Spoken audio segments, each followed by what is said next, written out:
हमारी मुआशी शरह नमू 3.7% तक पहुँच चुकी है।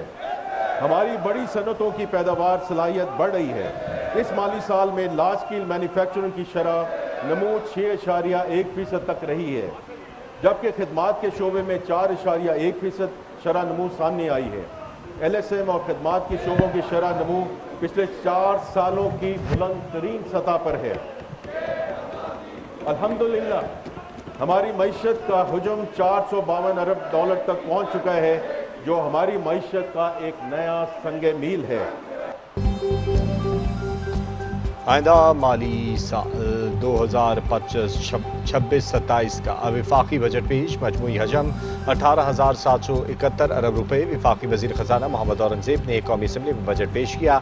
अबियार का आइंदी माली साल के 15,264 अरब रुपये हदफ मुक़र्रर। दिफा के लिए 3,000 अरब, सब्सिडी की मद में 1,091 अरब रुपये रखने की तजवीज़। सूद की अदायगियों के लिए 8,054 अरब रुपये। सरकारी मुलाजमीन की पेंशन के लिए 1,169 अरब रुपये मुख्तस किए गए। छोटे दुकानदारों के लिए फिक्स टैक्स स्कीम का ऐलान। पेट्रोलियम लीवी की मद में 1,727 अरब रुपये वसूली का हदफ। बजट में वफाकी तरक्याती प्रोग्राम के लिए 1,050 अरब रुपये मुख्तस करने की तजवीज़। वफाकी हुकूमत के सिविल अखराजात के लिए 1,071 अरब रुपये मुख्तस। हंगामी और गैर मुतवक्किल सूरत हाल से निपटने के लिए 430 अरब रुपये रखने की तजवीज़ दी गई है। एक्सपोर्ट इनकम पर आयद एक्सपोर्ट डेवलपमेंट सरचार्ज मुकम्मल खत्म। एक्सपोर्ट फाइनेंस स्कीम के तहत मार्कअप की शरह 19% से कम करके 4.5% कर दी गई। यकीनन उससे आम आदमी को बहुत मुश्किलात पेश आई, बड़ी तकलीफ़ आई, और मैं समझता हूँ कि मैं अपनी तरफ से और पूरी काबीना की तरफ से पाकिस्तान के 24 करोड़ आवाम का शुक्रिया अदा करना चाहता हूँ, जिन्होंने बड़े सब्र और तहम्मुल से जो एक महंगाई थी उसको बर्दाश्त किया और सब्र और तहम्मुल से काम लिया। ये तीसरा बजट जो आपकी मंजूरी के बाद इंशाअल्लाह पेश होगा, उससे हमारी मईशत का पहिया जो है वो तेज़ी से घूमना शुरू कर देगा। बजट को बहुत मेहनत और खुलूस से तैयार किया गया है। कौम की फलाह बहबूद को अवलीन तरजीह दी गई है। हमें आम आदमी की मुश्किलात का बखूबी अंदाज़ा है। कौमी तकाज़ों और IMF की ज़रूरियात के पेश नज़र टैक्स आयद करना पड़े। वज़ीर आज़म शहबाज शरीफ की ट्वीट। और वफाकी काबीना इजलास से खिताब। कहा, तमाम मुआशी चैलेंजेस के बावजूद हमारी मईशत आज मुस्तहकम है। सब्र व तहम्मुल से महंगाई का मुकाबला करने पर अवाम का शुक्रिया।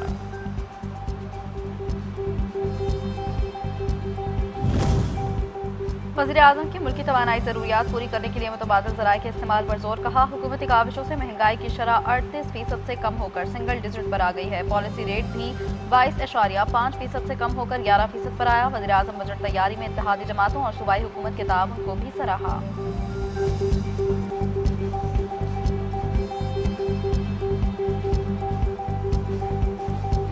पिछले महीनों में खुदाए बुजुर्गो बरतर ने पाकिस्तान को एक बेमिसाल कामयाबी दिलाई है।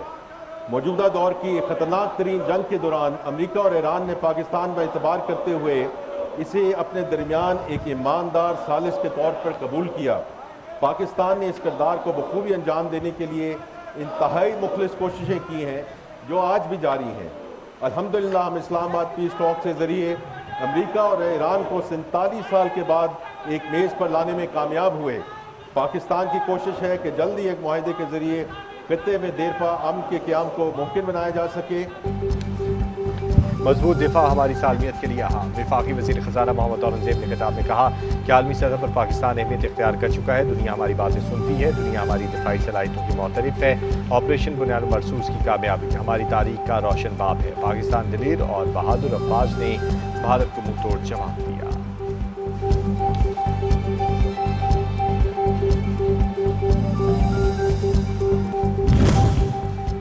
वफाकी वज़ीर ख़ज़ाना ने पेट्रोलियम मसनूआत की कीमतों में इजाफे की वजह ईरान अमरीका जंग को करार दे दिया। कहा, ईरान अमरीका जंग की तेल की कीमतों में इजाफा हुआ। हुकूमत ने आवाम को 128 अरब रुपए का रिलीफ दिया। अगर हुकूमत आलमी मंडी में तेल की कीमतों में इजाफे का सारा बोझ आवाम पर डालती तो कीमतें बहुत ज़्यादा होती।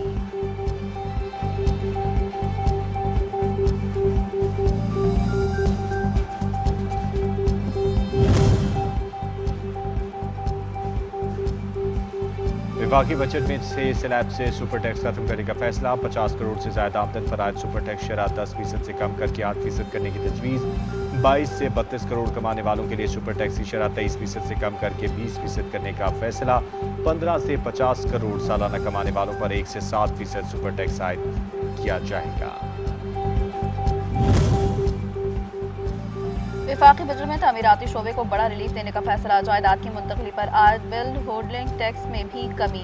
फाइलर्स के लिए जायदाद की खरीदारी पर टैक्स 2.5% से कम करके 1.5% करने की तजवीज़। फाइलर्स की जायदाद फरोख्त पर आज टैक्स 5.5% कम करके 2.75% कर दिया गया। बजट में बरामदी शोबे को रिलीफ देने का ऐलान। IT बरामदात की आमदन पर 0.25% रियायत में 3 साल की तौसीह।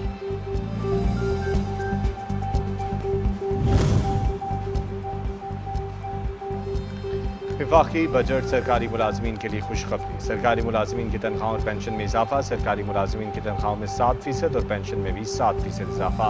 तनख्वाह में शामिल 2022 का 15% एडहॉक रिलीफ और 2025 का 10% एडहॉक रिलीफ तनख्वाह में शामिल।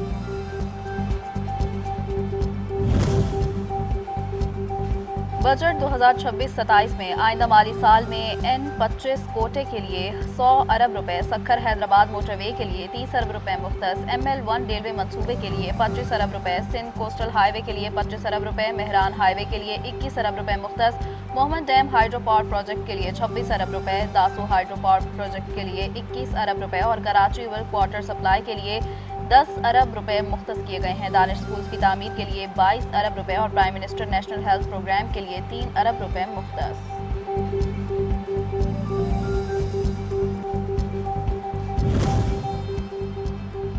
मुल्क में डिजिटल बैंक की सहूलत से मुस्तफीद होने वालों की तादाद 13 करोड़ 30 हो गई। पिछले साल के 5 लाख के मुकाबले में 16,77,000 ताजर डिजिटल पेमेंट के निज़ाम से जुड़ चुके हैं। सालाना डिजिटल ट्रांजेक्शन की तादाद 6.9 अरब से बढ़कर 10.1 अरब हो चुकी है।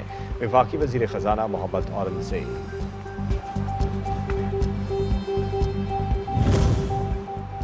वज़ीर-ए-आज़म शहबाज शरीफ की ज़ेर सदारत काबीना इजलास बजट दस्तावेज़ात और फाइनेंस बिल की मंजूरी दी। वफाकी वज़ीर ख़जाना मोहम्मद औरंगज़ेब ने बजट पर शुरका को ब्रीफिंग दी। वज़ीर-ए-आज़म ने काबीना से मंजूरी के बाद बजट 2026-27 के मुसव्वदे पर दस्तखत किए।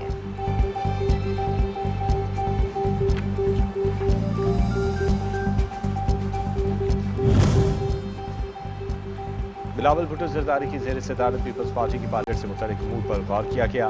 शुरका की जानिब से वफाकी बजट पर तहफ़्फ़ुज़ात क़यादत के सामने रखे गए। चेयरमैन बिलावल भुट्टो ने निकात हुकूमत के सामने पेश करने की यकीन दहानी कराई।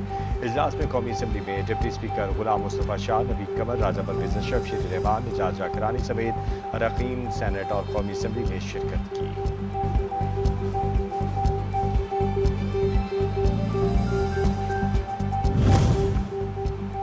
बिलावल भुट्टो की नाराजगी, बजट इजलास में शिरकत से इनकार का मामला। वफाकी वज़ीर दाखिला मोहसिन नकवी ने बिलावल को मनाया। कौमी असम्बली में इजलास में मोहसिन नकवी बिलावल भुट्टो का हाथ थामे एंट्री दी। वज़ीर-ए-आज़म शहबाज शरीफ ने भी हॉल बिलावल भुट्टो से पुरजोश अंदाज में मुसाफहा और मुख्तसर गुफ्तगू की।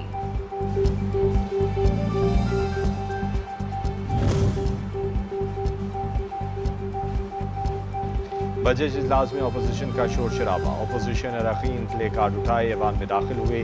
बजट मुसवदे की कापियां फाड़ दी। स्पीकर डेस्क के सामने बजट नामंजूर और अवाम को रिलीफ दो के नारे लगाते रहे। अपोजिशन के शोर शराबे में वफाकी वज़ीर ख़जाना ने बजट तकदीर जारी रखी। अपोजिशन का इजलास से वॉकआउट।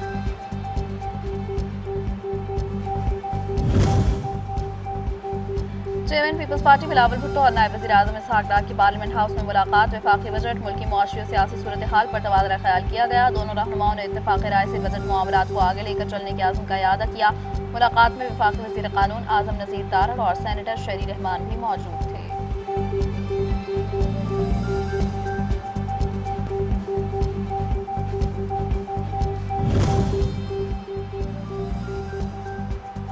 अमरीका ईरान मुफाहमती मुआहदा। पाकिस्तानी लीगल टीम जिनेवा में मुसवदा पेश करेगी।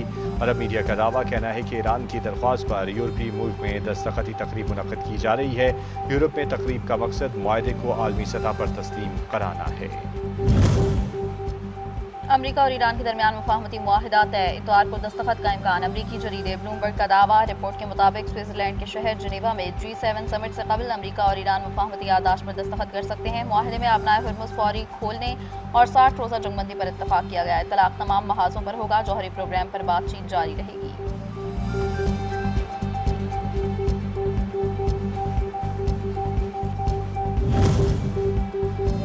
अमरीका ईरान मुआहिदा शराइत लीक होने का मामला। अमरीकी सदर ट्रंप का ईरान पर इल्ज़ाम। कहा ईरान ने शराइत जाली खबरों के जरिए एक लीक की हैं। इन शराइत का तयशुदा तहरीरी शराइत से कोई ताल्लुक नहीं। ईरान का मुआहिदे से मुतल्लिक अफसोसनाक है। उनके पास नेकनियती से मुज़ाकरात जैसी कोई चीज़ नहीं है।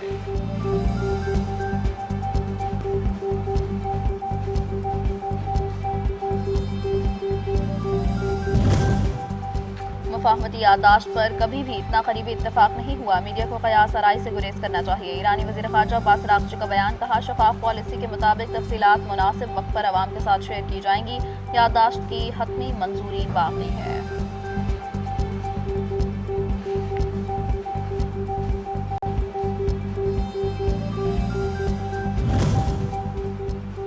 ईरान मुआहदे के निकात का जायजा ले रहा है। मुमकिन मुआहदे पर कोई हतमी फैसला नहीं किया गया। ईरान की वज़ारत ख़ारजा के तर्जुमान इस्माइल बक़ाई का कहना है कि ईरान अपनी रेड लाइन्स पर कायम है। जब हुकाम किसी नतीजे पर पहुँच जाएंगे तो हुकूमत बाज़ाब्ता ऐलान करेगी।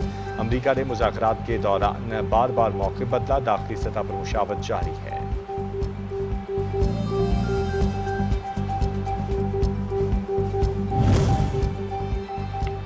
अमरीका ताकत और धौंस के जोर पर ईरान को शिकस्त नहीं दे सकता। पाकिस्तान में तैनात ईरानी सफ़ीर रज़ा मीर मुक़द्दम का बयान। कहा दुश्मन अगर सोचता है कि ज़बरदस्ती और दबाव के जरिए ईरान पर अपनी मर्जी मुसल्लत कर लेंगे तो जान लें कि ऐसा कभी भी मुमकिन नहीं होगा। आजमाना चाहते हैं तो आजमा कर देख लें।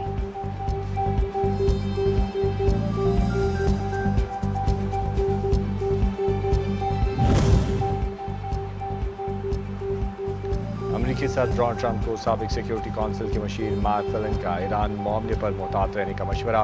कहा ट्रंप CIA की हर बात पर भरोसा न करें। आपको खारजा पॉलिसी की एक पेचीदा जाल में फंसाया जा रहा है। अमरीका एक संगीन और पेचीदा जंगी सूरत हाल में दाखिल हो चुका है। फौजी माहिरीन की आरा को ज़्यादा अहमियत दी जानी चाहिए। साबिक कीवी कप्तान केन विलियमसन का इंटरनेशनल क्रिकेट से रिटायरमेंट का ऐलान। शानदार 16 साला आलमी करियर का इख्तिताम। केन इंग्लैंड के खिलाफ जारी सीरीज के बकिया 2 मैचेस में भी शिरकत नहीं करेंगे। केन विलियमसन न्यूजीलैंड की टेस्ट तारीख के कामयाब तरीन बल्लेबाज के तौर पर रिटायर हुए हैं। उन्होंने 110 टेस्ट मैचेस में 9,515 रन बनाए, जबकि एक रोज़ा क्रिकेट में 7,256 और T20 इंटरनेशनल में 2,575 रन स्कोर किए।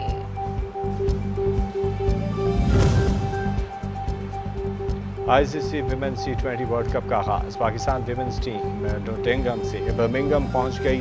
पाकिस्तान विमेंस क्रिकेट टीम आज बर्मिंघम में आराम करेगी। कल सुबह बर्मिंघम में ट्रेनिंग सेशन में हिस्सा लेगी। पाकिस्तान विमेंस टीम अपना पहला मैच 14 जून को भारत के खिलाफ खेलेगी।